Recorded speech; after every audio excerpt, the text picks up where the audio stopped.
changes to the law that can be made. And if you look at how we selected the members of the Financial Oversight Board for Detroit, in the consent agreement, we had very specific requirements that required people to have certain skill sets. I wouldn't construe it as narrowly as the mayor has. I don't think you necessarily need to be a mayor in order to be an emergency manager, but you would want someone with important skill sets, and we vet that very carefully. I would also argue that we do want to lay in the statutory framework, how do you exit the emergency manager status? And we would agree that the Financial Oversight Board, if it's good for Detroit, it's good for Flint and Pontiac.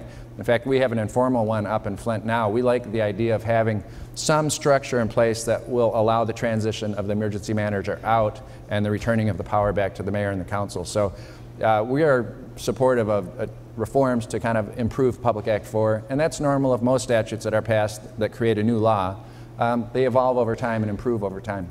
Real quickly, on the consent agreement with Detroit, amongst the, I think there's what, 27 people involved with the advisory boards and the city council mayor. Who has ultimate say on that?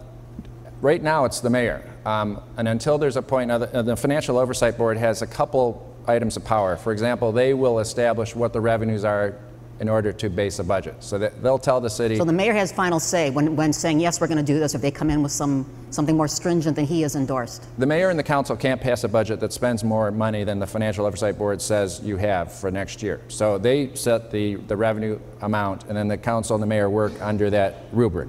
And then also in the agreement, there's a list of about 15 reform measures that have to take place. And the project manager is responsible for implementing those reforms.